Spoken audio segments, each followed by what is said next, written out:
Recibimos en Nada está dicho a la abogada y ex primera ministra Mirta Vázquez. Muy buenas noches, señora Vázquez. Muy buenas noches, don Hace Fernando. 4 meses que está usted fuera del gobierno y ha pasado, me imagino, por momentos diferentes.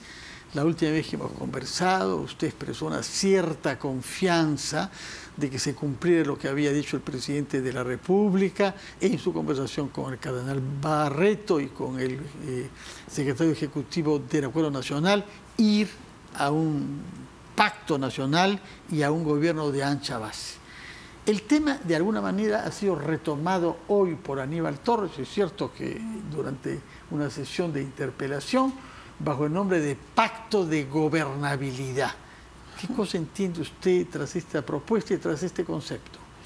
Bueno, lo que hemos visto el día de hoy creo es que nuevamente el gobierno quiere comprometerse a generar otro tipo de relacionamiento, digamos, con el Congreso, con otros actores. Ojalá eso fuera cierto, pero tras esos ofrecimientos creo que tienen que haber signos, ¿no? Porque el tema de un nuevo pacto de gobernabilidad, un nuevo pacto social, en realidad lo venimos diciendo como gobierno. Cuando yo he estado también se planteó esto, cuando pedimos el voto de confianza, pero creo que lo que está haciendo falta es que justamente hayan esas señales claras de que sí se quiere hacer. ¿Pero cuáles serían esas señales o esos signos, como dice usted? A ver, yo creo que en este momento la ciudadanía está muy preocupada por varias cosas, entre ellas 3 cosas puntuales que creo que el gobierno todavía no ha escuchado. La primera, que tiene que ver con el tema de cómo se está conformando el gobierno, el Ejecutivo, con una serie de ministros que tienen cuestionamientos y por lo cual incluso han ido hoy, el día de hoy, a esta suerte a esta interpelación. Entonces creo que el gobierno ha tenido harto tiempo de responder a esta preocupación. Si se tiene que hacer una recomposición del gabinete, seguramente que tendría que escuchar ese pedido. Lo segundo es que el gobierno tiene que dar señales claras. Hoy día yo escuché de algunos congresistas como la congresista Lady Camones, que planteaba una cosa sensata, ¿no? Es vicepresidenta. Es vicepresidenta y ella lo que planteaba es que el gobierno tiene que tener un plan claro, programático, más allá de estas salidas que hace con los llamados gabinetes descentralizados, que en donde no se expresan muchos resultados. Entonces la gente necesita tener claro un poco cuáles son los objetivos a corto y mediano plazo, por lo menos del gobierno, que no lo tenemos claro hasta el momento, y ese es otro de los pedidos que se están haciendo y el gobierno tiene que expresarlos. Y lo tercero es el tema que tiene que ver con la lucha contra la corrupción, todas estas cosas que aún no se esclarecen, ¿no? ¿Qué se puede hacer en la lucha contra la corrupción? Es decir, ¿qué pasos concretos, qué medidas para evitar que sea una retórica vacía? Sí, a ver, yo cuando estuve en el premierato le propuse al presidente un conjunto de medidas que creo que no se han implementado todavía, pero que tienen que ver, por ejemplo, el presidente tendría que tener un mecanismo dentro del propio Palacio para que se pueda controlar y se pueda someter a todos los funcionarios, incluyendo su persona, en una suerte de revisión para ver cuáles en realidad tienen algunos antecedentes que no los hace idóneos para el cargo. Por ejemplo, hay una cantidad de ministros, funcionarios, etcétera, que tienen antecedentes, etcétera, ¿no? Y tienen acusaciones, incluso eso se tiene que investigar. Pero dice que ninguno condenado, que no hay ninguna condena. Es que justamente el único para condenado era el señor Samir Villaverde, que sí había sido condenado por actos de violencia y delincuencia común. Es que a eso me refiero. Creo que el gobierno tiene que saber que está en una situación delicada y que no se puede poner absolutamente formalista diciendo la ley dice solamente condenados. Una buena señal sería que el propio presidente diga, muy bien, aquí están los funcionarios de más alto nivel de mi gobierno y nos sometemos a, por ejemplo, tener nosotros le proponíamos una figura de una suerte de persona que se ocupe de los temas anticorrupción dentro de Palacio, ¿no? No hay una función, no hay un puesto. No hay un puesto, hay una oficina que se logró reabrir, que tiene que ver con el tema de control, pero no es suficiente. Tendría, por ejemplo, el presidente tendría que poner una figura emblemática que dentro de Palacio sea el que empiece a vigilar los temas que tienen que ver con integridad, lucha contra la corrupción, ¿no? ¿Y qué tipo de persona podría ocuparse?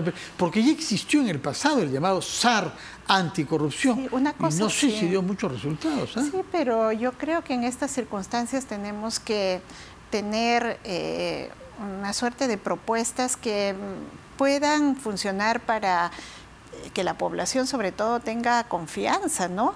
Una suerte de SAR, una suerte de comisionado anticorrupción que sea de mutuo propio, por ejemplo, del presidente, que lo coloque ahí, pero creo que no hay voluntad mucho para eso y eso es lo que preocupa. ¿Cómo cree usted que se debería hacer frente a las denuncias hechas por el señor Samir Villaverde?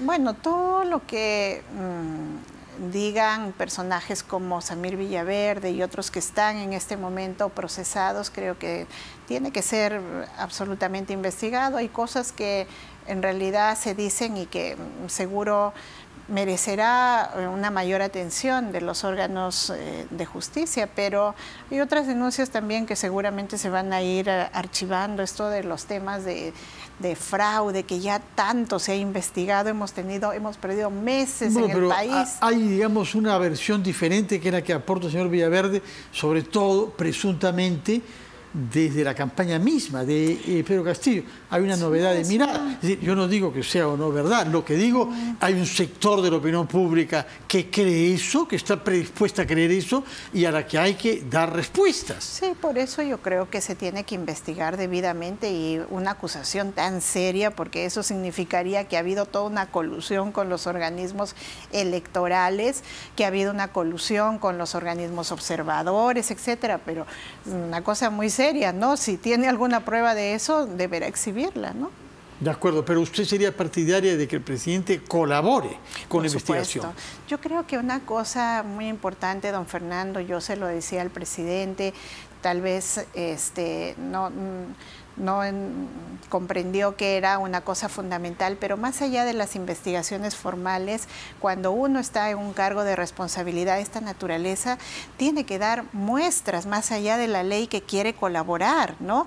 De manera voluntaria, establecer algún mecanismo que restablezca la confianza, salir al frente, encontrar formas de salir al frente y públicamente explicar algunas de estas cosas que se les están imputando. Yo creo que se debería dar esas muestras más allá de los procedimientos formales, ¿no? Por otra parte, desde que hemos conversado la última vez, se ha producido esta iniciativa lanzada en el Cusco de convocatoria de una asamblea constituyente vía referendo. Aparentemente abortado el proyecto porque en la comisión respectiva, que era de Constitución y Reglamento, esto ha sido archivado, directamente archivado. ¿Qué le parece esta iniciativa? Porque creo que su partido proponía en su momento algo semejante, pero no sé si en las actuales circunstancias le parece una buena idea. A ver, yo particularmente soy partidaria de que se pueda mirar si hay condiciones y establecer, digamos, empezar a trabajar en las condiciones para que se pueda debatir si es que es necesario el cambio de la Constitución. A mí particularmente me parece que sí, que tenemos una Constitución que a este momento, que a este contexto ha mostrado sus límites y a lo mejor tenemos que pensar en un nuevo pacto social, básicamente, ¿no? Que responda a las exigencias que ahora tenemos. Chile lo está haciendo, otros países lo han hecho, Lo ¿no? está haciendo con grandes dificultades. Sí, no sabemos cómo va a acabar eso, ¿no? Justamente eso, porque creo que un tema fundamental para que esto no aborte es justamente generar el momento constituyente.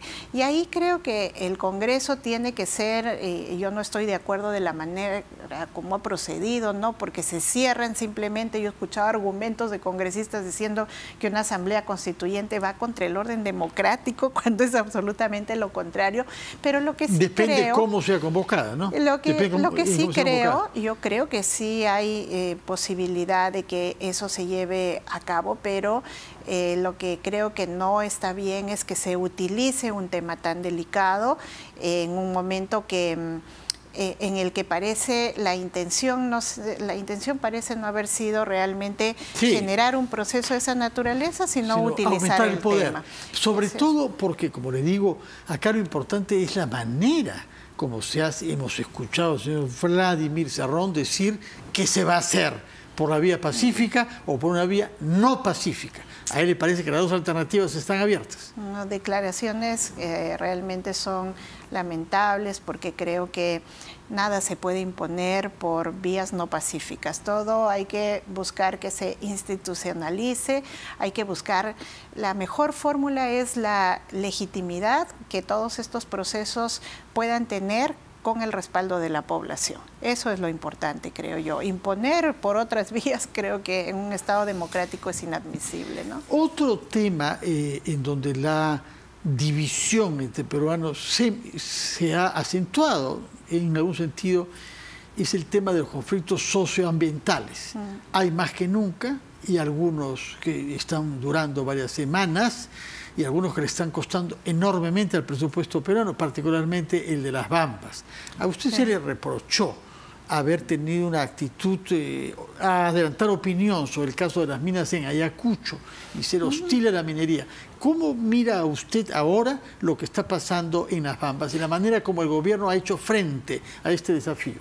Sí, yo le agradezco la pregunta porque, a ver, yo quiero dejar muy en claro que cuando yo fui primera ministra, al asumir el cargo teníamos un conjunto de conflictos que tenían que ver con empresas mineras muy agudo en todo el país. Acuérdense que teníamos tomada la carretera de las Bambas, teníamos el problema de Akia, en Huaraz teníamos el problema en Puno, estaba tomado el puente de Inambari, teníamos en Coata.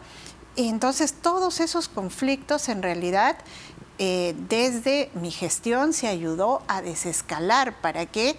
Para que las empresas pudieran seguir trabajando y la gente a su vez fuera escuchada. Nosotros hemos llegado a diciembre, uno de los logros de los que yo me precio es que llegamos a diciembre del 2021 con todos los conflictos desescalados sin un solo costo social. ¿Qué pasó con Ayacucho? Con Ayacucho no es que uno haya adelantado opinión, pero sí ahí hubo una situación de mala comunicación, porque nosotros básicamente lo que dijimos, hay empresas ahí que están en cierre de minas, que no es lo mismo que ir a clausurar una bodega. Eso es un procedimiento. El cierre de minas que está previsto desde el estudio de impacto ambiental, desde el estudio pero que se puede prolongar. No hay por qué considerar que son hechos cerrados. Y la discusión vino en que justamente habían dos, por lo menos de las empresas que tenían pedidos de ampliación y que eso no se había resuelto. Y en efecto, nosotros les dimos la razón a las empresas diciendo, vamos a revisar esos pedidos para que si procede, por supuesto, se tiene que ampliar, ¿no? Nosotros no estamos cerrados. Hay gente que yo veo, incluso aquella gente que no le gusta enterarse del tema, dice, se han cerrado 4 minas. No se ha cerrado ninguna mina. Ahí están esas minas siguen trabajando, tienen su proceso de cierre que se cumplirá y si es que se ha postergado y que se amplía, sobre claro. todo la más grande de ellas, Inmaculada, ¿no? Sí, y yo hablé con todas esas empresas, ellos me han visitado varias veces y todos hemos quedado en el acuerdo de que se va a revisar y los procedimientos se van a seguir de acuerdo a ley y eso sigue. No ha habido ninguna mina cerrada. ¿Qué es lo que se ha hecho mal en Bambas para que estemos como estamos ahora? Sí, eso es un tema muy importante. Las Bambas es un conflicto que tiene varios focos. Las Bambas está o comprende 3 regiones, desde Cusco, Apurímac y Arequipa también.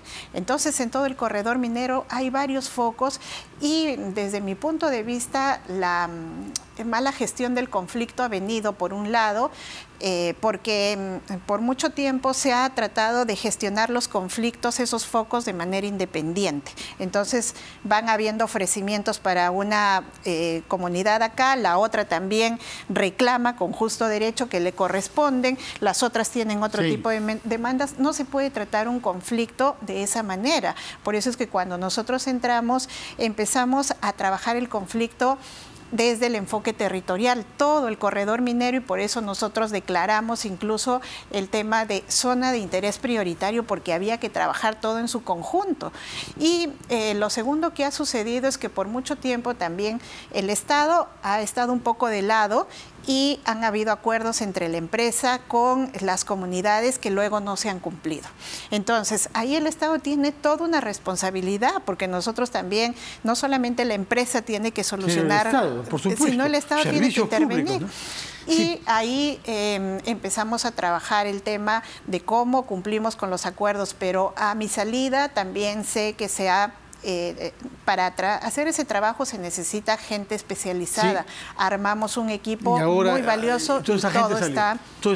Permítame una última pregunta respecto a la libertad de prensa. Hemos hablado antes de recibirla con Augusto Álvarez Rodríguez de IPIS y se nos hace saber que el Congreso anuncia una inminente junta de portavoces que debe tomar una decisión sobre el acceso de los periodistas a trabajar en el hemiciclo. Su opinión sobre este tema. Usted ha conocido congresos antes de la pandemia en donde los periodistas podían entrar y dar seguimiento a los debates. Sí, por supuesto. Yo creo que no es un asunto menor. Lo que ha sucedido ahora es de seria preocupación, porque un periodista finalmente no es un actor que se representa a sí mismo, sino que representa la libertad de expresión y garantiza la libertad de expresión y de información para la población. Entonces, a mí lo que me preocupa, y yo debo decir esto claramente, yo he sido presidenta del Congreso. ¿Quién es el responsable de hacer cumplir el ordenamiento jurídico? Y lo dice el reglamento del Congreso y del funcionamiento del Parlamento, además garantizando que sea un órgano no solamente deliberativo, sino plural, y garantizar el diálogo en ese espacio. ¿Quién es el responsable? No es la Junta de Portavoces, claro, es la Presidencia. La Junta de Portavoces, en el artículo 31 del reglamento, tiene atribuciones concretas, ¿no? ¿31 o 32? 31, la Junta de Portavoces, y 32C, las atribuciones de la Presidencia. La Junta de Portavoces tiene atribuciones muy concretas: la agenda de los plenos y la ampliación, la exoneración de dictámenes, el tema de determinar, por ejemplo, cómo se llevan a cabo los plenos. Esas son las atribuciones. De acuerdo. Lo otro le corresponde a la Presidencia. Ahora bien, ¿no? Usted es académica, ahora ha vuelto a sus amores, amores universitarios, sí, y tendrá una opinión formada, un acercamiento al debatido tema de la tesis de magíster presentada por el presidente de la República, Pedro Castillo, y su esposa. ¿Cuál es su opinión sobre lo que sabemos hasta ahora? Sí, a ver, yo hago docencia desde hace 15 años y la verdad es que sí me preocupa el tema de fondo, que es la calidad educativa, porque esto que ha sucedido con las denuncias de la tesis, con supuesto plagio del presidente de la República e incluso de ministros, es la expresión de una política que viene desde los años 90, desde la época de Fujimori, donde se liberalizó, digamos, la inversión para la educación y se permitió que haya universidades que lo que hagan es negocio con este tema. Y yo he sido testigo, don Fernando, porque yo he sido docente, de cómo muchísimos años, se les ha permitido a muchos alumnos que a cambio del pago, básicamente presenten cualquier cosa como tesis. Lo que ha pasado con el caso del presidente, del caso de los ministros, qué sé yo, es solamente la expresión de una política realmente degradada de la educación que hemos tenido por muchos años, ¿no? Lamentablemente parece que ese es el contexto, ya veremos el caso particular. Muchas gracias por su presencia, Mirta Vázquez, ex primera ministra y actual profesora en la Facultad de Derecho de la Universidad Católica. Hacemos una pausa y vamos a hablar sobre música con el presidente de la Sociedad Filarmónica del Perú, que cumple 115 años y que inicia mañana su temporada de este año, al cabo de 2 años de para por la pandemia, el doctor Salomón Lerner Febres. Primero vamos a la pausa.